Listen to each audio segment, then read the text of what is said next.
Hey, it's Ian. Just a quick preface before this episode. We were out late the previous night before we recorded with a special patron-only Politics in the Pub night that we forgot to thank everyone for coming out to. If you want to be on the list for those in the future, go over to patreon.com/politicoast and sign up as one of our supporters, and we'll let you know next time we throw one of those together. It was a lot of fun, and we'll definitely do it again. That said, we might have been a little bit more tired than usual during this episode, so if any of our analysis is subpar, that's why. Blame the beer. One of my favorite things about Agincourt, Ontario is apparently got its name in the most Canadian way possible, which was a bunch of Anglos trying to piss off the French by naming it after a famous English victory over the French.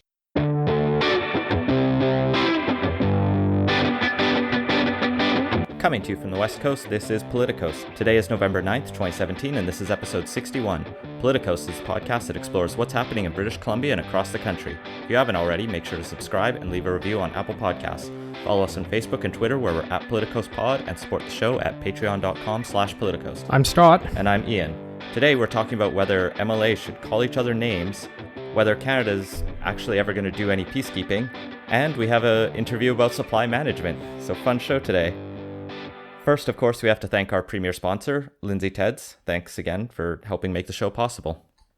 So before we jump into our main segment, where we have a little feedback to discuss. Last Friday's episode had our interview with Hector Bremner. We got some feedback on that one. Yeah, people don't like him.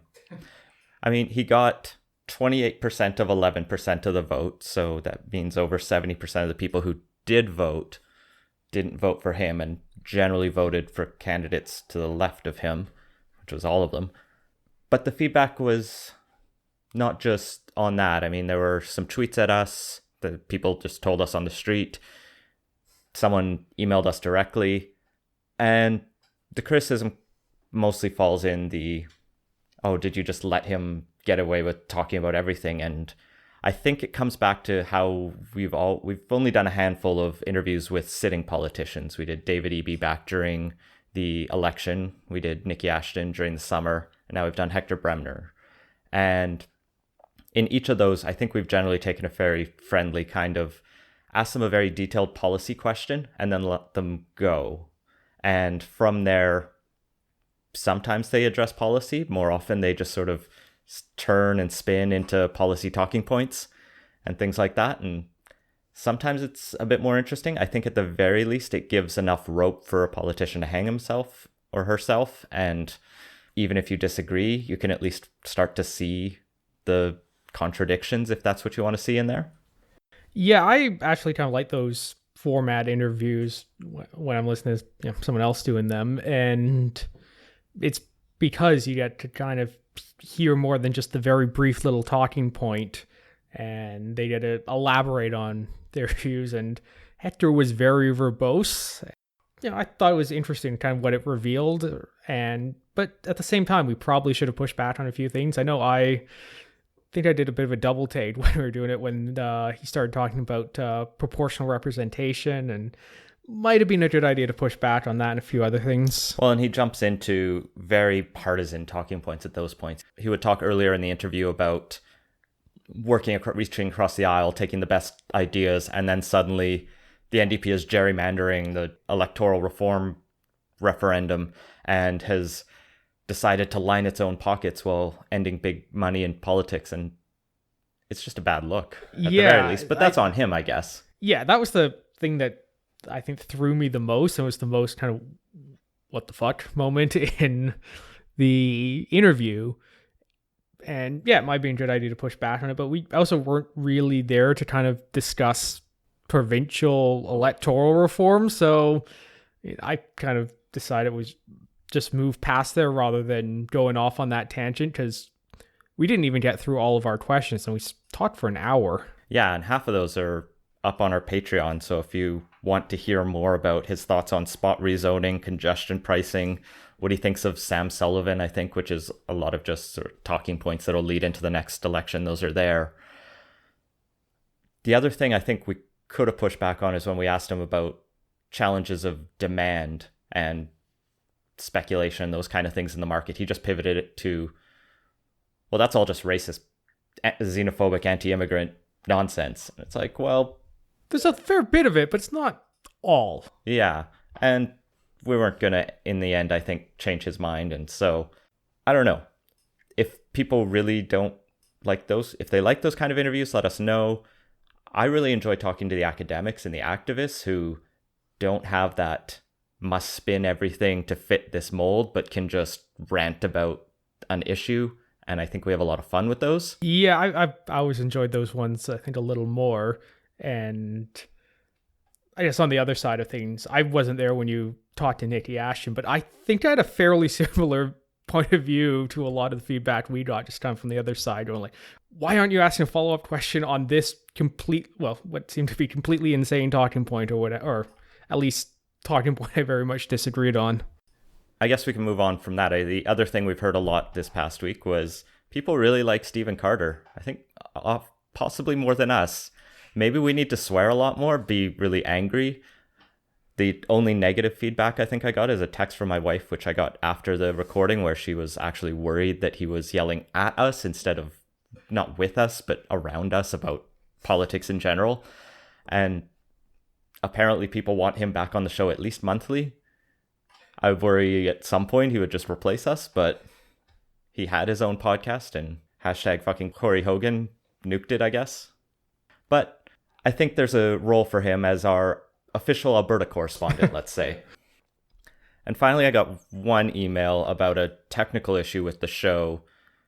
Someone was having issues playing our podcast on their phone, and I guess it has something to do with how I was encoding the file format. So I'm going to try something a little bit more universally compatible. So if you're having any technical issues, hopefully those don't come through anymore. But if you do have issues, email me, ian@politicos.ca, and I'll try to fix that. Well, segment 1, does the ledge need an explicit tag? There's been quite a bit of ruckus in the legislature recently. It surprisingly is not calming down, despite being this minority situation where everyone needs to work together to get bills passed. The tensions have reached sort of a pinnacle this past week as the Speaker, Darryl Plecas, has been ruling that many of the comments made by the Liberals, who are in his former caucus, are unparliamentary language. This dates back at least a week or two to when Peter Millibar first referred to Agriculture Minister Lana Popham as the Minister of Intimidation. And then this week, we had Jazz Johal talking about Minister of Transportation Claire Trevana as the Minister of Consultation Paralysis. She's also been called the Minister of Gridlock, the Minister of Taxis. Someone was called the Minister of Job Loss. Someone called John Horgan the Minister of Defense. And it's this childish level of mocking titles as a way to, I don't know, score cheap political points. I don't know that anyone's actually paying that close attention other than a handful of politicos that write for the Vancouver Sun and Province. But the Speaker ruled at first that this was out of order, and Mike DeYoung of the BC Liberals consulted all his deepest depths of parliamentary procedures and knowledge and figured maybe we can get away with this. So he pushed back and actually challenged the Speaker, and he's challenged the Speaker again. And they've refused to withdraw these comments, so now there's this standoff, and Plecas has essentially concluded that the unofficial and at times mocking or derogatory titles when directing a question to a minister of the Crown is indeed disrespectful to the minister and reflects poorly on this institution. And he's even gone on to say further challenges are unacceptable and will not be tolerated in the future, suggesting he might throw someone out, which would be pretty intense for a parliament that's right now 41 to 41 and 3, with a vacancy and an independent, because Plecas, as we'll all remember, was kicked out of his caucus for taking the job as Speaker, which is apparently not a thankful one these days. And the kicking people out, I think, is where this has the most potential consequence and where it gets the most interesting. People have been complaining about the decorum in the various legislatures. Or the lack thereof. Yeah, and legislatures and parliaments for years, and minor change one way or the other in the long run I don't think going to really make much of a difference. But the really interesting thing here is yeah, what happens if people keep pushing on this one and the balance of the legislature ends up shifting when someone gets booted? Well, the other angle to this is the historical partisanship of this, because these kind of mocking titles aren't new in BC. Even just before the Liberal government fell, you had Andrew Weaver calling Rich Coleman, who's now the interim leader, the Minister of Hot Air. John Horgan's called Andrew Wilkinson the Minister of Propaganda. Shane Simpson's called Mike DeYoung the Minister of Broken Promises. And so it's all quite petty. The Greens and NDP are now saying they support the Speaker's ruling. They want to see better decorum, and they recognize they haven't always been at their best in the past, and maybe it's time they shape up as a group of MLAs. But then that also seems opportunistic, since they're not the ones being chastised and they're also in government, or at least the NDP is, with the Greens sharing agreement. Rich Coleman, of course, can't miss an opportunity to be petty, and yesterday, when he was outside the legislature, figured, I guess someone asked what his nickname for Plecas would be, and he just replied incompetent. Which isn't a nickname. No, it's just a adjective. So the background here, our parliamentary system coming back from the UK's Westminster system is based on this formalistic idea that I think is supposed to encourage decorum. So people have to address the speaker rather than other members, so everyone talks through the speaker, and ideally that cuts down on the partisan barbs. They also can't use people's names. They have to refer to people by their title, so they'll say the Honourable Member from Kelowna West or whatever, or the Honourable Minister of Transportation. And there's also this long and growing list of things you're not allowed to say that have just been ruled unparliamentary language. The majority of them are don't call people liars, dishonest, or hypocrites. But then just the precedents, and this is an iPolitics article that we'll link to that has 106 things you can't say, but we won't read them all. Some of my favorites in there include saying someone is inspired by 40 Rod whiskey.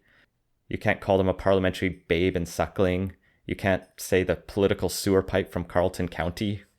You can't talk about Canadian Mussolini or Nazis, I guess. Or members who've aligned themselves with the murderers in Quebec, which was ruled out of order in 1970 for some reason. So there's all kinds of these little things, and I guess you can add the ministers of taxis and the Minister of Hot Air to this list now. The worst part about this for me is none of these are that offensive or even that clever. They're just all kind of childish taunts. Yeah, it's just a little rhetorical flourish, but yeah, there's nothing particularly inspired about them, but at the same time, it's not, calling someone a piece of shit, which has happened, not in BC, but federally. There's also at the federal level been people talk about golden showers, and I guess that's what triggered this iPolitics article. But this all triggers the question of, is it the speaker's role to, in the Liberals' language, unilaterally and dictatorially change the rules of Parliament? Because in general, these rules are set by Parliament as a whole, by all the sitting elected officials, and they write up the standing orders, and then those are interpreted by the speaker. And so in this case, I think they're alleging that he's going above and beyond his remit and just arbitrarily deciding things are out of order when they're not that bad. They're just kind of dumb. And of course, they get the traditionalists, I want to say, on side, who, like Keith Baldry, who's on Twitter, he was saying he's seen people complaining about this foul language to the BC legislature, but he imagines none of these people have actually been there. And so why should they be commenting on how bad it is? And it's maybe they're not there because it's childish and a waste of time, and more stuff is happening outside question period than inside it these days. Although then, of course, I watched a little bit of Green MLA Sonia Furstenau's speech to try to defend the speaker's ruling. She compared making this change to ending slavery as a level of vote that, sometimes we have to go against tradition. If we didn't go against tradition, we'd still have slavery. It's reaching. Yeah. That is very much reaching. A little problematic too, maybe. This is dumb words in Parliament. So this will be one for the parliamentary nerds and wonks to dive into and figure out who's in the right side. In the short term, it feels like it's just going to keep getting heated and be this standoff. I can't imagine Plecas wants to throw anyone out. That would look pretty bad in this, razor's edge situation. But he doesn't have a lot of other tools in his chest. Yeah, and if the opposition calls his bluff on it and keeps pushing, he may have to either step up or back down on it. Although, what's the Liberals' long game in this? Like, I get that they're pissed at Plecas still, and they're going to take any chance they can to get barbs, but why are they sticking with this fight? I have no idea on that one. If there is a long-term strategy underlying the Liberals, it's not readily apparent. It's Rich Coleman is mad today. That really does seem how it goes some days. Which is quite funny, because during the campaign, it was Hulk Hogan, who we all thought would be too angry, and now, I guess since he's premier, he's got all his dreams have come true, and so he's just running around smiling and happy all the time. And it's the Liberals who are angry and lost. Moving on to segment 2, peacekeeping. What is it good for?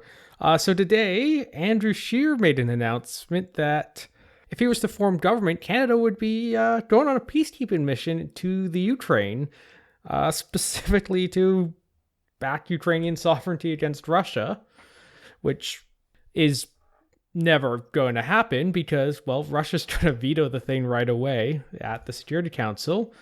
But that didn't stop Andrew Scheer from pitching nonetheless, and saw him take a few shots at the Liberals for announcing peacekeeping intentions to try and secure a Security Council seat rather than for any real Canadian interest. So there's all kinds of things to unpack here, but the first thing I need to vent about is apparently the best thing Andrew Scheer can find to do 280 characters with on Twitter is to preface a tweet with making an important announcement this afternoon, : That's not helpful. It's a tweet. It's already an announcement. And then it's then followed by a stream of to his credit, shorter and shorter tweets. But I know we'll be over the 280 characters thing like yesterday, but it's not helpful, Twitter. Also, I want my verified check, but apparently Nazis ruined it for everyone, like they ruin everything. Also with Andrew Scheer's Twitter, let's just point out how his profile pic is his Snapchat link thing. Neither of us use Snapchat, so we don't get it, but it's dumb looking. And his URL on his Twitter profile page goes to his Facebook. So he wants you on all his social media. But this proposal from Ukraine, I guess, came out in the last couple days where they're trying to pitch this to the UN Security Council that to end the battles that are ongoing between the Russian-backed separatists and the Ukrainian government that's trying to hold its land, they suggest the UN Security Council approve a peacekeeping mission where UN peacekeepers will come in and defend the original borders. And basically all the Russian aggressors, in Andrew Scheer's words, will have to leave, and then the peacekeepers will just make sure everything's peachy cozy, which sounds less like peacekeeping to me and more like joining the Ukrainian side in the conflict and just fighting their battle for them, which is a debate we can have. I just don't know if we can call it peacekeeping at that point. I guess since it's coming from the UN, it would be technically peacekeepers. Yeah, so this would be the sort of thing where peacekeeper would kind of make sense if it wasn't against a Security Council permanent member. So like peacekeeping's kind of fallen by the wayside of it in kind of the last 30 years, and a large amount of that has to do with kind of the changing international security environment and the fact that the kind of initial peacekeeping model worked pretty well when you could kind of plop yourself down between two armies that didn't really want to fight or didn't want to drag you into it either. But it's been less and less useful kind of as non-state actors arise, or, well, permanent members of the Security Council back people, or or in what's happening in the Ukraine's case, where kind of you get this hybrid warfare scenario where you don't have armies kind of out in the open, wearing Russian flags going around shooting at people. And so it's not something you can easily kind of plop down your kind of standard UN peacekeeping model onto. And everyone's already mocked Scheer relentlessly for the obvious point that Russia will obviously veto any peacekeeping plan that tells it to leave Ukraine and Crimea. So his proposal's a non-starter, or his support for the Ukrainian proposal's a non-starter. Russia, for its part, I guess to give both sides, has pitched its own counter-proposal to, quote, freeze the incursion. So peacekeeping troops in that case would just monitor the front line between Ukrainian and Russian forces, which I guess is more traditional peacekeeping, but doesn't really satisfy the Ukrainian government, doesn't satisfy Ukrainian Canadians, and essentially rewards and grants Crimea to Russia, which the West has already kind of done by not wanting to get into an armed conflict with a superpower, understandably. The Liberals are considering Ukraine's proposal, but they haven't announced what they're going to do. Trudeau, shortly after being elected, I guess, he announced Canada's going to put 600 Canadian Armed Forces personnel and 150 police officers to future UN peace operations. But since then, literally nothing has been announced. We don't know if they're ever going to be deployed. Supposedly there'll be an announcement maybe after this UN peacekeeping conference that's actually going to happen here in Vancouver next week. We didn't get invited. Not bitter about that. I guess we'll wait and see what Harjit Sajjan has to announce. Maybe they'll endorse the Ukrainian proposal, but it still feels like it's not going to get the Russian buy-in it needs. Yeah, and also the other thing is peacekeepers, you generally want a neutral force to be the peacekeeping force, and Canada's just not neutral in this conflict at all. We've been backing the Ukrainians. We have troops in Ukraine teaching the Ukrainians how to wage war, and we've been very critical of the Russian actions on this. We have forces in the Baltics to kind of shore up that area specifically as a reaction to the Russian adventures in Ukraine. And as a NATO member, there's simply no way we're going to be perceived as a neutral party in this. So I really have no problem with us backing the Ukrainians in this one, but we should be clear, it's not going to be a peacekeeping mission. Well, for our third segment, we have an interview we recorded a couple weeks ago with John Hordick, one of our listeners who grew up on a farm and wanted to give us his perspective on supply management. So I hope you enjoy some wonky discussion about eggs and chickens and what it's like growing up on a farm. We're sitting down here on a Saturday afternoon with listener and friend of the show, John Hordick. Thanks for joining us, John. No worries. Yeah. So you wanted to come and yell at us, essentially, because you find we tend to be, or at least Scott especially, tends to be overly negative about supply management, but you grew up on a farm that was supply managed. Right. First 9 years of my life, I was my father owned a farm, a chicken breeder farm, and he bought that in 1980. So the chicken breeder quota, those are so the product he sold was fertilized eggs.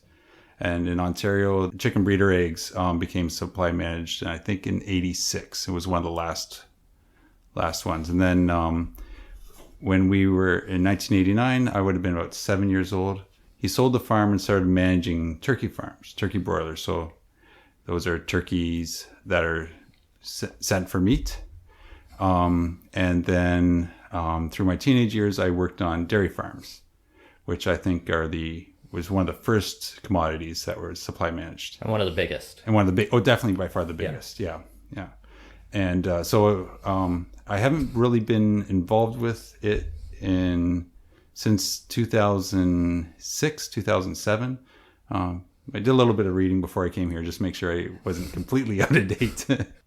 So you definitely had the contrast between, people in the community who had beef or pork versus the dairy or poultry farmers, and you saw the contrast of that, of those two systems growing up, and culturally how the supply management seemed to really stabilize things for those farms and those commodities. Well, and even for myself, I grew up in southern Alberta, and my dad mostly had a grain farm, but we did have egg-laying chickens. Yeah. I didn't really pay attention to the economics of the farm, other than if it hailed, we had to rely on crop insurance to basically make sure we could plant again next year, and it was never really a profitable farm.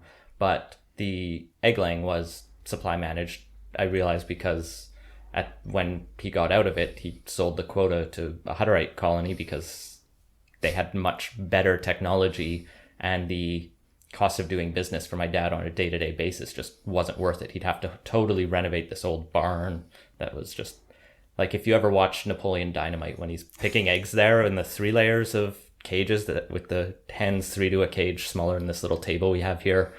It's great to talk about visual things on a podcast.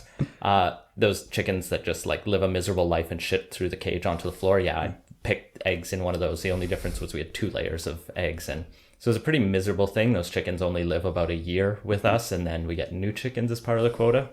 So it would have needed a lot of renovations. Definitely not up to Vancouver level animal ethics, I think, either. One of my close friends, her parents sold her dairy quota and got into chicken layers. Every time we used the word cages, this would have been about 2002, 2003, her dad corrected me and said, no, they're apartments. There's chicken apartments these days. So a euphemism there. Yeah, for sure.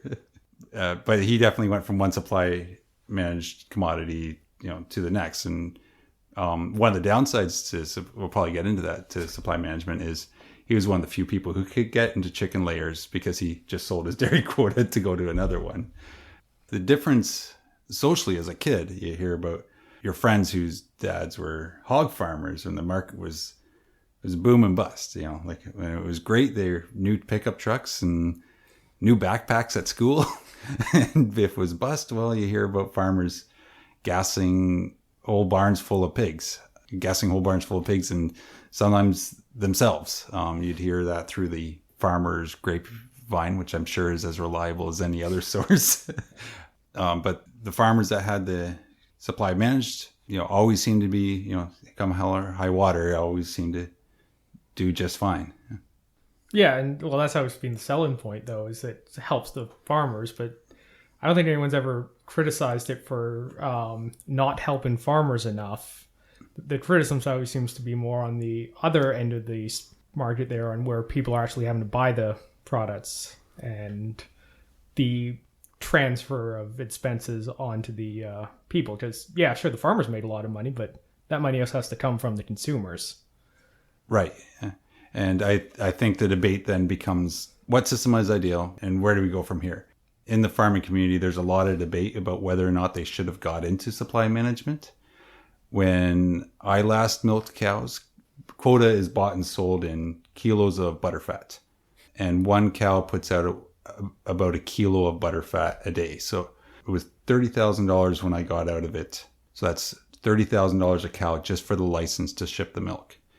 In Ontario now, I think they've capped it to $24,000 a kilo, which seems to have maybe broken the system, because last month there was people were looking for over thousands of kilos of butterfat, but there was only 400 that were up for sale.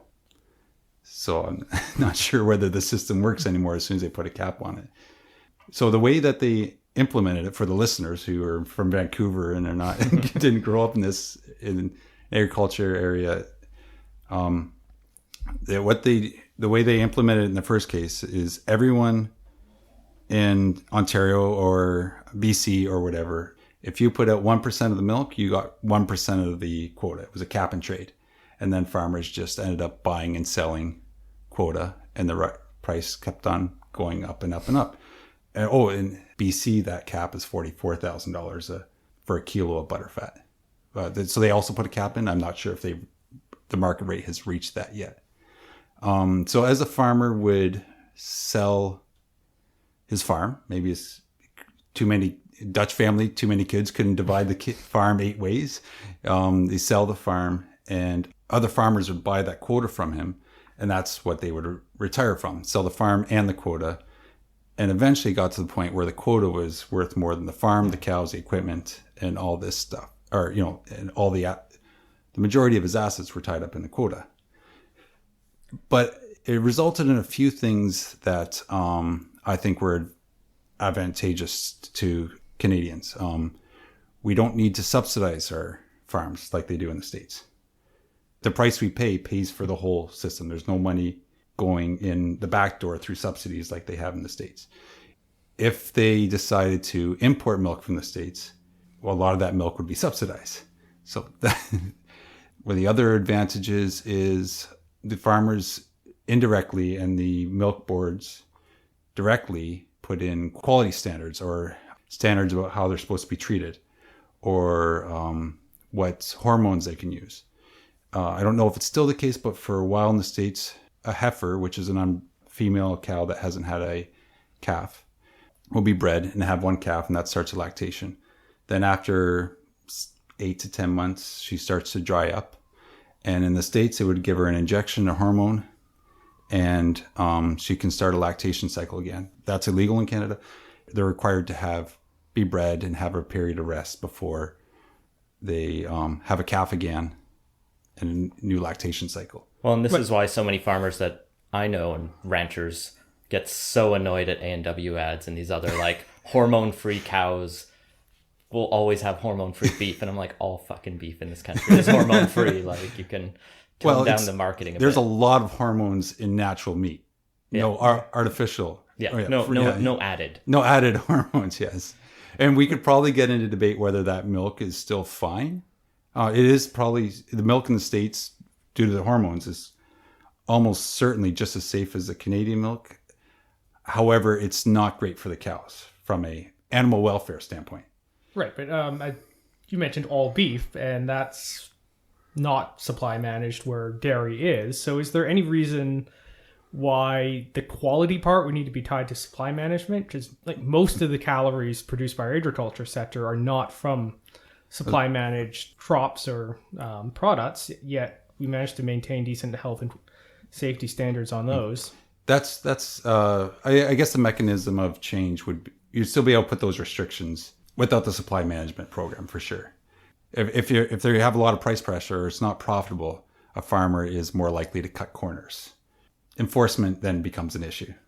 I guess one of the growing concerns around supply management is just the ideal was maintaining the small family farms like we both grew up on, but like you're saying, it has become such a big asset, the biggest asset that a farm has, that it's just tempting to retire and to get that big paycheck, move to a smaller farm, just do a little bit of grain or whatever else.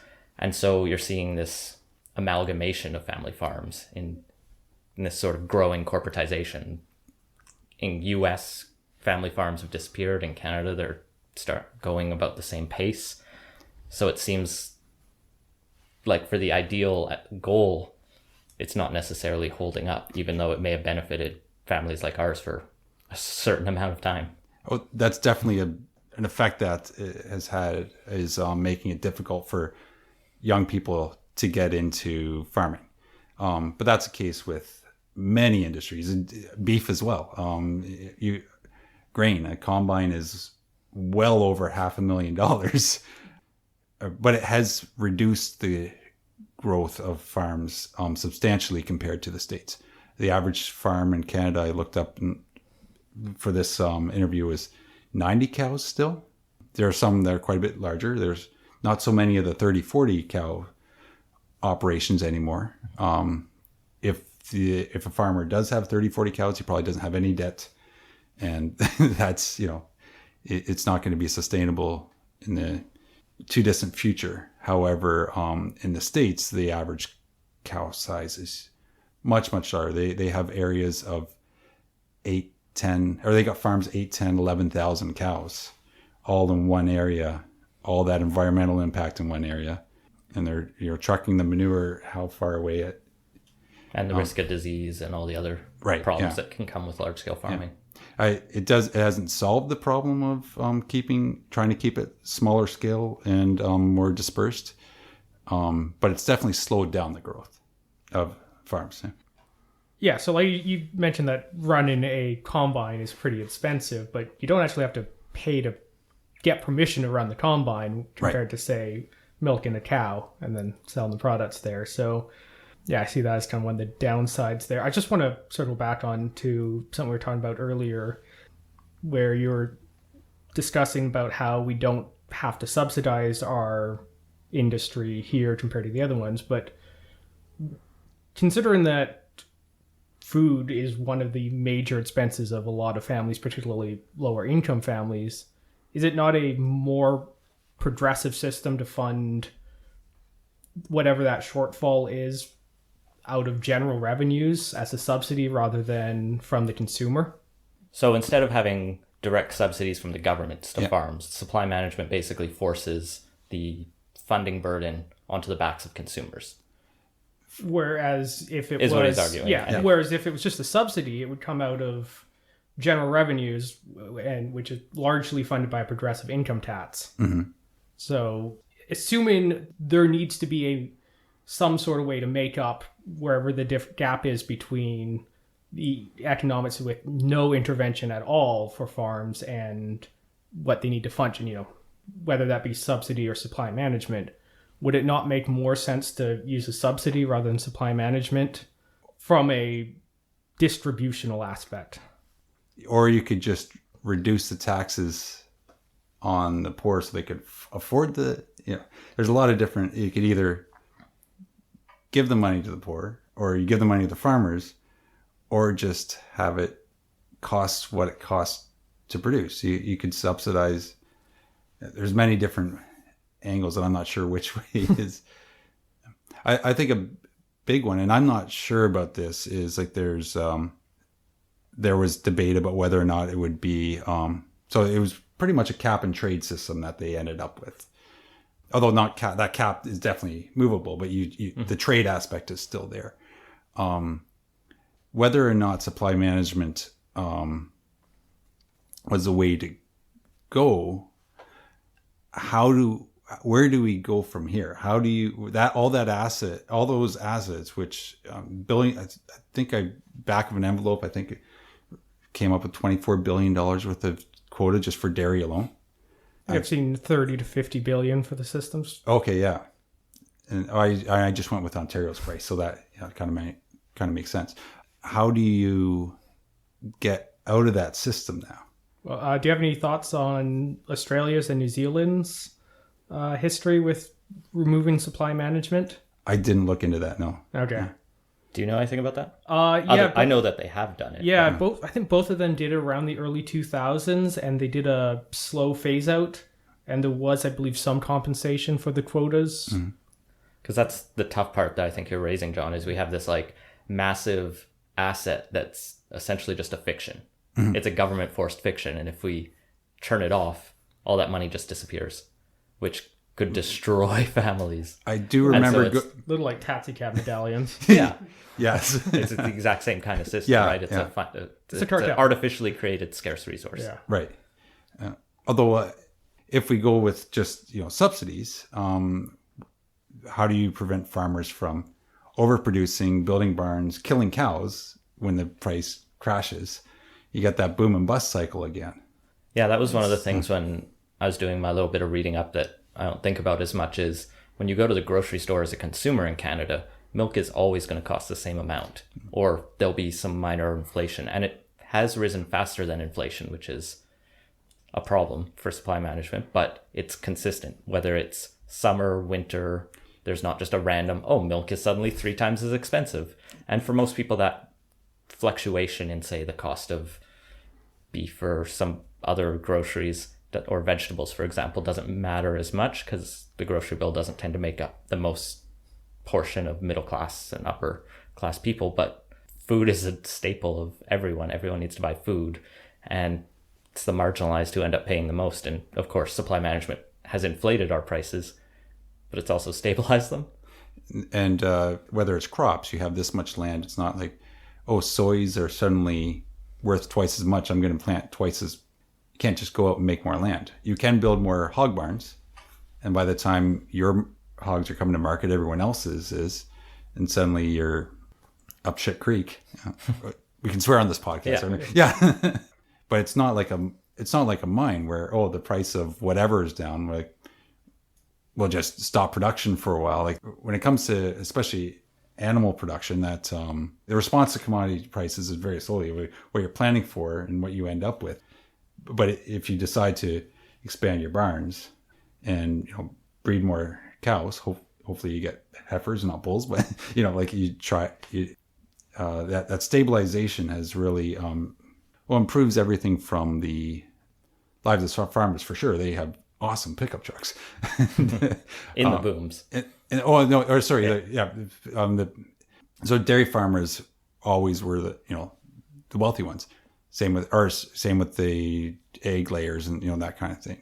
They always seem to do fairly well, but you're not gassing cows because you have too much. Then that's a animal rights thing, or animal welfare. Yeah. You're not having empty barns that are doing nothing for you. It's difficult to respond to changes in commodities when it's that much infrastructure and actual animal lives in the balance. Yeah, but on the other hand, there's also a lot of other industries that are pretty capital intensive and take long lead times to ramp up their production, yet it's not government policy to soften those fluctuations in the market. So why should it just be this one sector? Why don't we do it for cars, for example, or anything else like that? I think one answer to that would be one family's income is tied to this, where if it's a mine, that risk is often diversified, not so much for the workers, but for the people who own the capital. Yeah, it's a centrally planned system that favors small business owners. Sounds like the most Canadian thing ever. Although it's not so small anymore. Yeah. I think the only supply management system that we've gotten rid of in Canada would be tobacco. But that one, they just allowed more tobacco to come in from overseas until the point where the quota was essentially worthless. And then they bought them out for pennies for what people had originally paid for the quota. Well, that raises the question, shouldn't we be talking about bringing supply management in for cannabis distribution? That's a good point. I don't think anyone's thought of this. No. It's probably because it's, yeah. I can see several very angry Andrew Coyne columns in the future that was to get suggested. Switching gears, one of my last questions, I don't need to keep going on this for too long, but as long as we're all happy. Growing up in rural Canada, as we both did, it's a very sort of small C conservative voting, at least now, historically had some different roots, but the Conservative Party also has this awkward dual life inside of it, with the libertarian end wanting to scrap supply management and the more rural focused maybe even wanting to maintain it and not upset farmers. How did you see those kind of conversations when you were growing up, as much as you paid attention? We were usually, through the 90s, early to mid 90s in our riding, the MP was usually a liberal. He was a pro-life liberal, as much as he could be. And there were some of those before. And I don't remember his name, but he was he had a lot of support because of the liberal support of the of supply management. And there was a lot of people who admitted they were a single issue voter when it came to that thing. But during the Chrétien years, they said a conservative in the Liberal Party was better than a conservative in the Conservative Reform or Alliance or whatever it was. Yeah. And then, although my parents and always voted Christian Heritage Party. My dad's cousin is the president of the Christian Heritage Party, so my parents had lots of bad things to say about the liberals. The liberals. Yeah. I think the Christian Heritage Party was pro-supply management, if you believe that. At least back then. I don't know if they still are. I looked up the platform of the guy who just ran in Sturgeon Park River or whatever outside Edmonton in Ron Ambrose's old seat, and his website mentioned that he's among all the standard pro-life, anti-choice, anti-gay marriage, also bringing naturopathy into the Canadian healthcare system, just randomly. So last time I looked at their website, one of their arguments against abortion was because it became fetuses became a delicacy in China. They'll find anything they can use. Definitely getting off topic here. Yeah.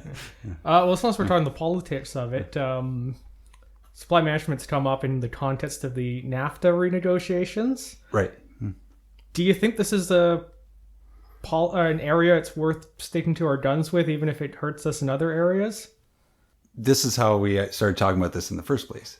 Or why I missed Either it. NAFTA or CETA or one of the trade agreements.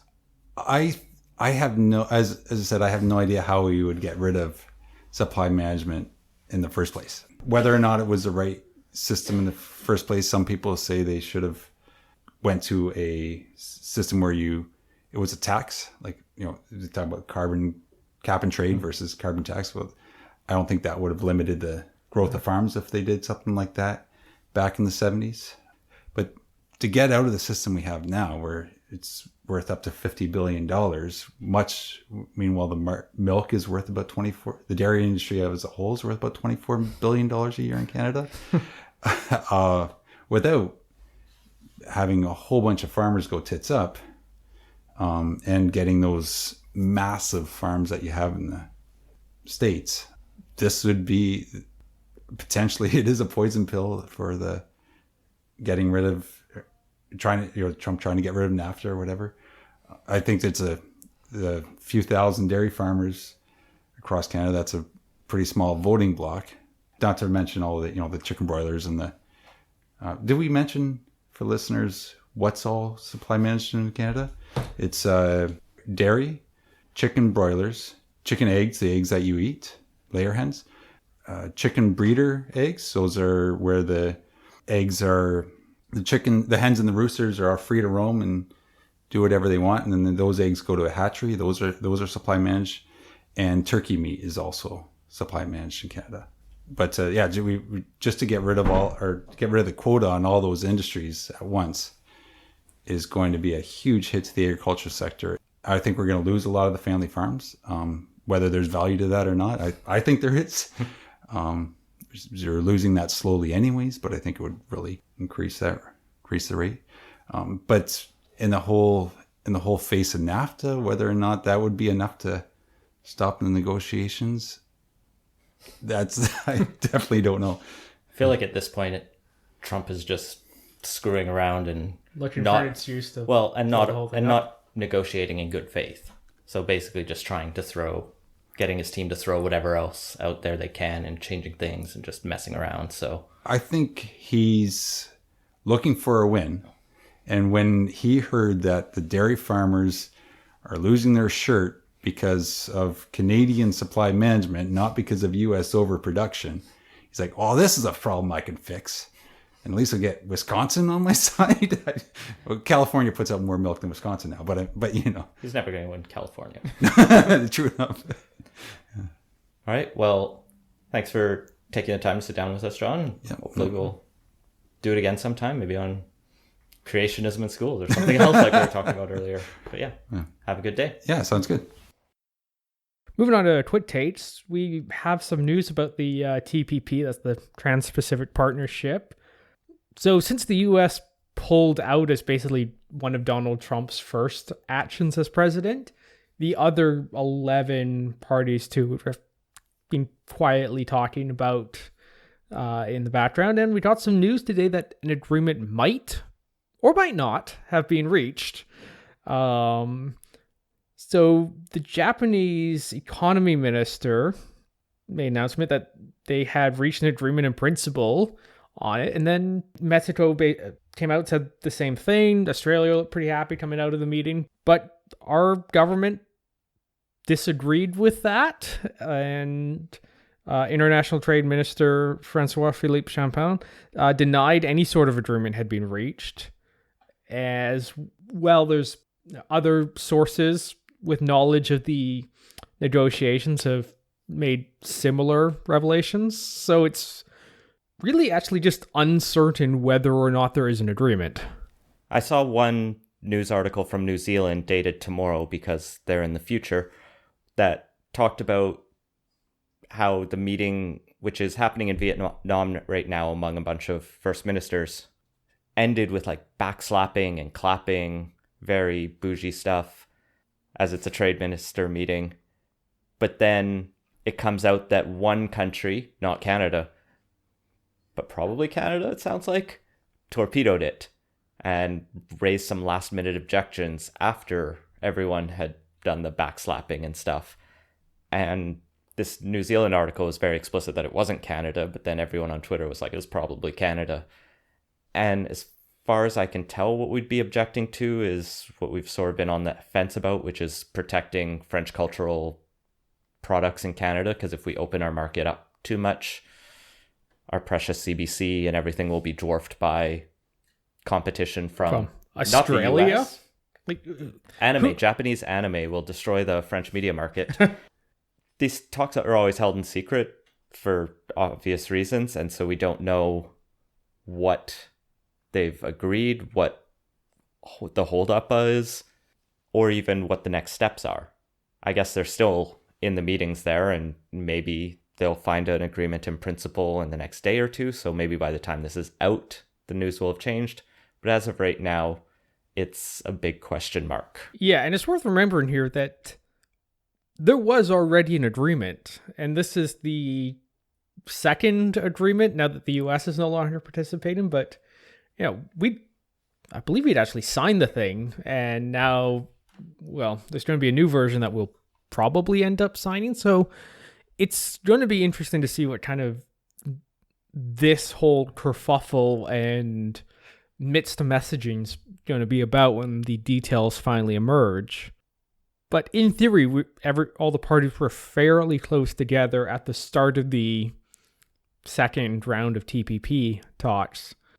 And I could maybe see some of the countries want to change a few things, especially since the US is out. And New Zealand has a new government that's a bit more left and is that's actually another to the investor state dispute resolution stuff that's come up in every one of these big trade agreements. Yeah, and it's New Zealand is one of the ones I think would be a reasonably likely candidate for the not Canada party that might have torpedoed it precisely for that reason.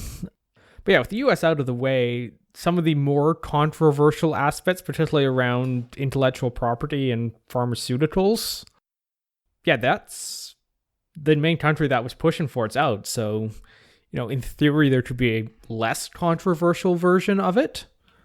Well, and that's what it looks like Angus Reid has found, because they just released a poll of Canadians looking at how much we support or don't support this. And they've been polling this question about the TPP since April 2015. And this recent poll was the first time a majority actually supported it, with 59% to 30% opposed, whereas every previous poll had the opposition greater than the support. My favorite question in here is it worth pursuing even if it angers the US? Which, once you give that clause, I kind of want to answer yes, no matter what the first half of the question is. And 51% of Canadians are like that as well. Only 15% disagree. So Canadians are pretty fine with pissing off Donald Trump at this point. I like that. They also asked whether or not the TPP would be good for the economy, as well as consumer choices and employment jobs in your area. Interestingly, only 55% of people said yes to the good for the economy part. So apparently 4% of Canadians think we should go ahead with it, even if it isn't going to be good for the economy. And also, interestingly, both consumer choice and good for the economy were in the positive numbers, but jobs and employment had only 28% thinking there was going to be a positive benefit to it, with 55% no impact and 17% for negative. I think Canadians just have a lot of uncertainty around these big deals. There's maybe the general warm and fuzzy feeling to it right now as the US has gone nativist and we have an international celebrity as our prime minister talking up globalism. but that what does it mean for you in your daily life is a pretty big open question, because it's really hard to see the effects of these big deals. Just a quick follow-up to our discussion there on the TPP. While editing, I checked the news, and CBC's reporting that it was the Australian and New Zealand news outlets that initially misreported what happened. The story seems to be right now that Justin Trudeau did miss this final meeting after talks somewhat broke down with the Japanese minister, and they've now come out and said there is a agreement in principle, but there's just a few extra items to go over, things like automotive issues and intellectual property. So we'll keep our eye on that, and if there's big news next week, we'll dedicate more time to actually breaking this down. Well, next up, the federal government has announced 4 more by-elections. The riding of Bonavista, Burren, Trinity in Newfoundland and Labrador, the riding here in BC of South Surrey, White Rock, which was vacated by Diane Watts, who's now running for BC Liberal leader, Battleford's Lloydminster in Saskatchewan, and Scarborough Agincourt in Ontario are all going to be up for election. The only one of these that's probably going to be interesting is South Surrey, White Rock. The Newfoundland riding, for example, the Liberals won it with 82% of the vote in 2015, which was a record high for them, but it's been pretty solidly Liberal. The Saskatchewan riding, for example, was Conservative with 61% of the vote. And even that downtown Toronto riding was 52% Liberal in the last election to the Conservatives' 38%. So Jagmeet Singh looked at this and went, well, that's a waste of time across the board. And he's already said he's not going to run for any of those, because the NDP, I don't think, has gotten above 20% in any of those in recent history, except maybe the Saskatchewan riding, where they were just the token not conservative candidate. Yeah, I agree. Basically, our by-election here in BC is going to be the only one that has any potential drama in it, I think. Mostly because there was only that 3-point difference between first and second last time, and candidates haven't been announced yet. But if the Conservatives run someone who isn't, a fairly popular former mayor, they might have a hard time maintaining that narrow lead. Particularly as I think Andrew Scheer has stuck most of the path from the Harper years. And I don't know that that's going to be as popular in the suburbs as it might be in Alberta and the prairies. Meanwhile, Justin Trudeau has done a lot more to outreach to ethnic communities and will probably have a better chance in Surrey and White Rock than Scheer. The Conservative strength in ethnic and minority communities in the past was actually predicated on Jason Kenney, of all people. As Carter was talking about earlier, Kenney was the guy who could go into these communities and make the connections for the party there and connect with some of the conservative values that are in some immigrant communities. But I feel like the Conservative Party of today has doubled down on the rebel media connections and some of the touching up against the white supremacists over there, which there's some appeal in some immigrant communities for that, but it's a dangerous game, and I can't see it going over well on the whole. Yeah, even if you find that characterization maybe, less than charitable description of what the Conservatives have been doing, they haven't really done as well shoring up the gains they had made in the past, nor kind of working that hard to reclaim the lost ground from the blunders they made in the last election towards immigrant communities. And it's going to be a little tough on that respect. On the flip side, though, by-elections tend not to be good for the ruling party, so the Liberals might have a bit of their own uphill battle in that respect. Although the Liberals did just pick up a seat in Quebec in a by-election, which suggests they do have some skill at running by-elections. Trudeau went to the riding a number of times, and I guess that means we're going to get to see him here in town a little bit more, for better or worse. But yeah, otherwise the other 3 races will not be that interesting, probably at all. Moving on to local politics, Vancouver's most controversial development, the Beatty project in Chinatown at 105 Kiefer is, well, back in the news again. We talked about this a couple months back when went to council, I believe, and it's been discussed a couple times on the podcast, and it was once again rejected, but this time at the Development Permitting Board, which is rather unprecedented. It has happened a few times, but this is a board that generally does, well, permitting approvals, and typically it's for projects that, meet the current zoning requirements and all of that stuff. And the last time they rejected one was 2006. And this rejection followed the meeting where they looked at this, which was swamped with activists. I believe there were over 100 people showed up to speak on it. This project faced a fair bit of local opposition, and it ended up getting rejected on a 2-1 vote. Yeah, it was expected to be a controversial decision at the city council level. I don't know how many people were expecting the permit board, of all places, to be the spot where this dies. Going forward, this means the BD Development Group will either have to resubmit the proposal for a third time with more tweaks to somehow fit the technicals. Actually, I believe this would be the 5th or 6th submittal. It's gone through a few different variations. Last time it was killed, it was because of the rezoning that was required, and they wanted to add a couple more stories above what was zoned for, and in exchange they were going to put in some social housing as part of it. And after that was killed, they went back and just like, okay, we'll put something in according to what the city development policy says we can build here, which is why this has, I think, caught a lot of people by surprise, even though it's expected to be controversial.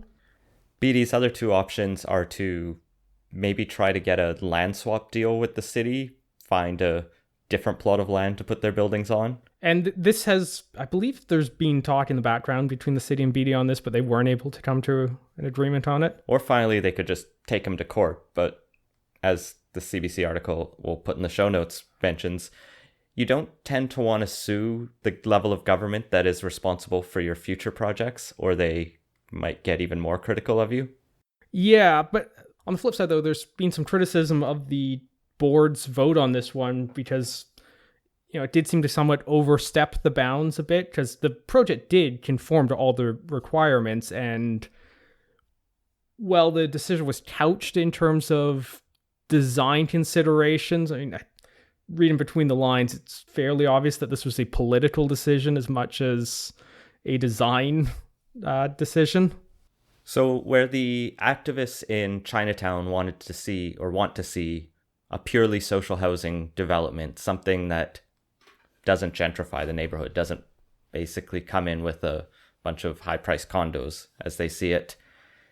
In South Vancouver, in Marpole, people are really opposed to the idea of social housing. The city there has proposed, through a press release, doing 78 units of temporary modular housing in the area, and local residents have gone apocalyptic, claiming this is going to bring junkies and homeless and all kinds of riffraff into their neighborhood.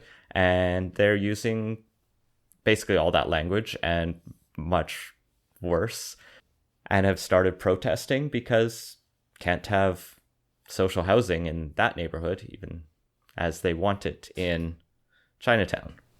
Yeah, so it's basically every kind of standard NIMBY talking points reared its ugly head in this one. The 78 units of modular housing, there's already a modular housing thing. This would be the second one. It's one at Terminal and Main, I think, and it's, been there fine. It hasn't caused any problems, but, that doesn't stop the Marpole residents from getting up in arms about, other people moving into their neighborhood who they don't want.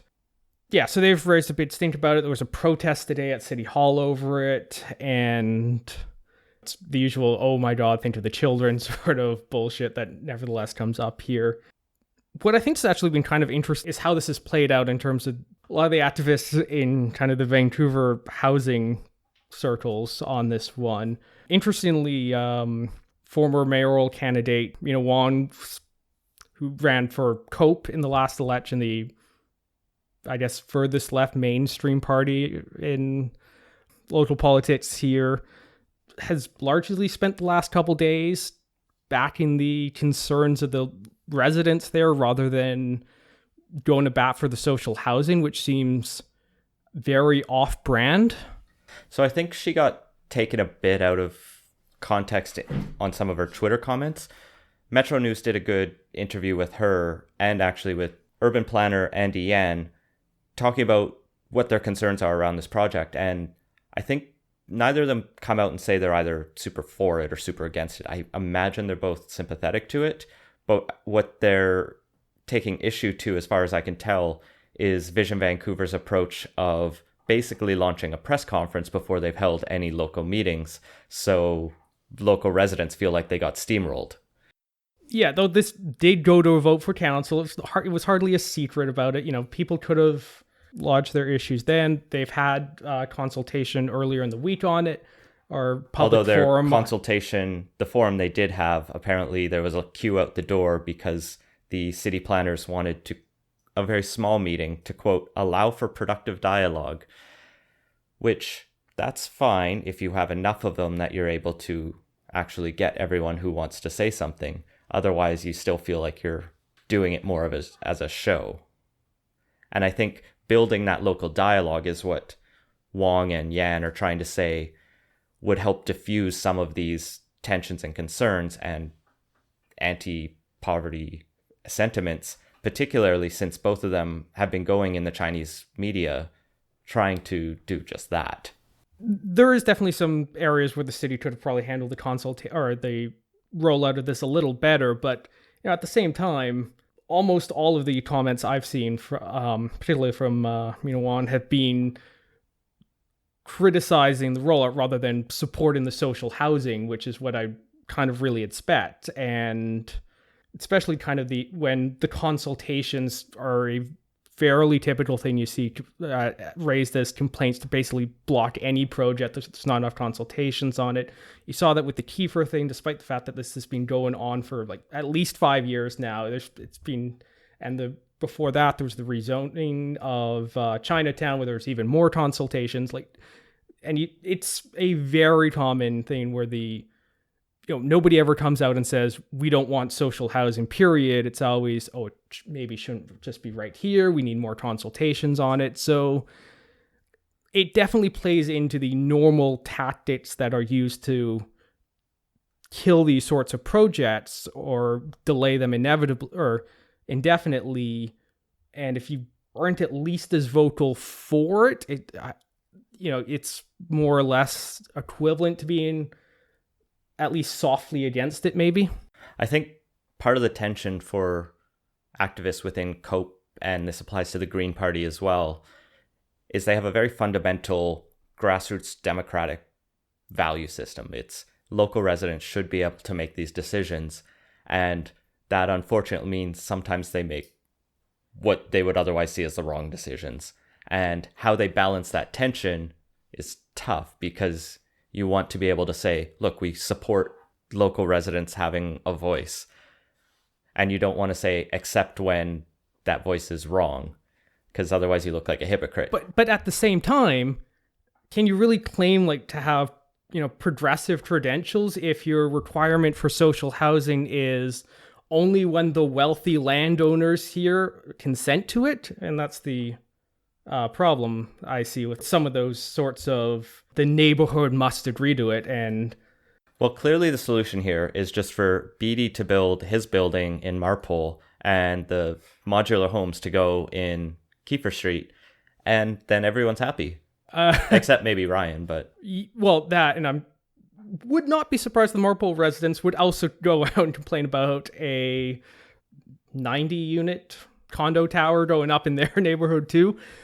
There are quite a few new condo towers in that area along the Cambie stretch, at least. But yeah, it wouldn't surprise me if it also faced local opposition here. And something else that I've noticed here, and it's been kind of interesting, is that so the Kiefer activists complained a lot about how there wasn't enough social housing here, and that was their big thing. Even though Beatty's a business, if you can't necessarily make money just outright doing social housing. I never saw a really compelling way to kind of get to 100% social housing that isn't just flat out expropriating the land and somehow finding a whole bunch of money to build onto it. And Mansion tax. But yeah. and actually, I was just about to bring up Gene Swanson here. We're relitigating the by-election now. Yeah. So you have where a lot of the activists have been complaining, oh, not enough social housing here. But, when we have a social housing project coming up in Marpole, that's 100% social housing.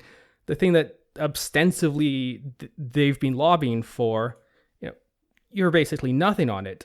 Yeah, I've looked at a lot of kind of the more prominent activists on this, and I've basically seen nothing from them on the Marpole housing.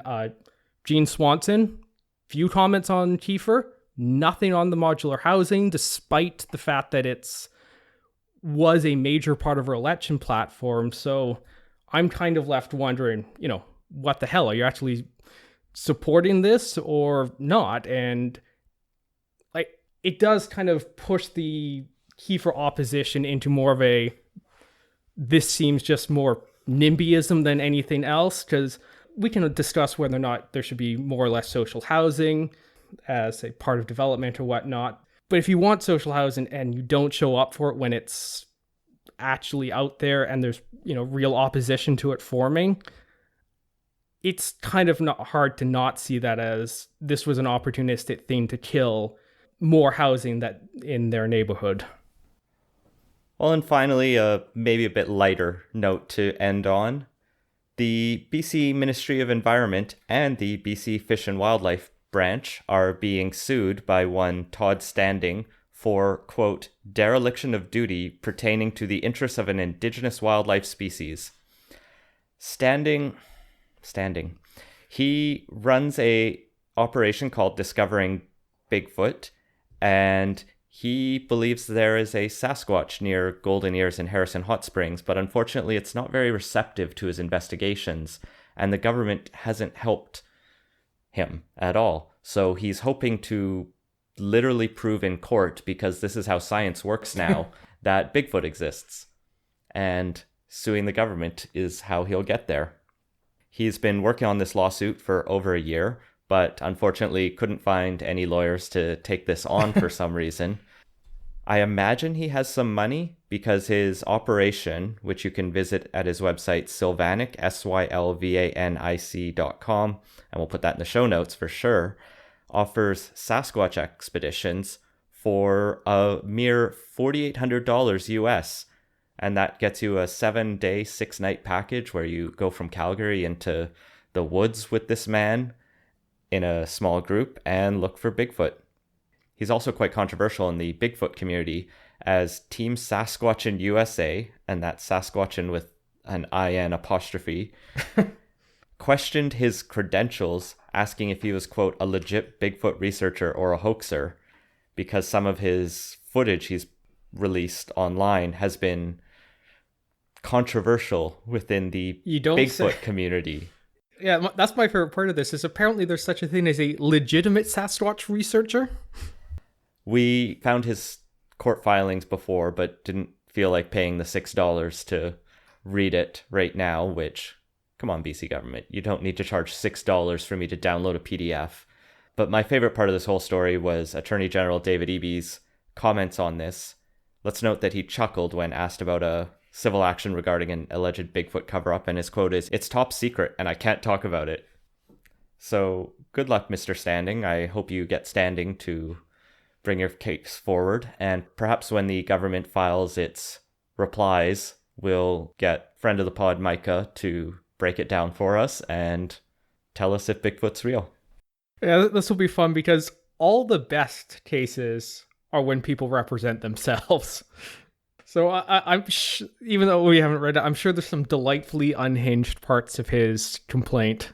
To his credit, most paranormal websites you come across look like TimeCube level, mid-90s nonsense. His website's actually pretty flashy. It's got like a video playing in the background and looks like a nice modern website, except for the hit counter at the bottom, which is a beautiful throwback, but he has over 9 million hits, so credit to Todd Standing for that. And that has been Plecas. Find links to the stories we mentioned in the show notes at plecas.ca. Make sure to subscribe wherever you listen to podcasts, and follow us on Facebook and Twitter at PlecasPod. Leave us a review and let us know what you think. Support the show and get early access to our interviews at patreon.com/Plecas. If you have ideas for the show, feel free to send them to us. Thanks for listening.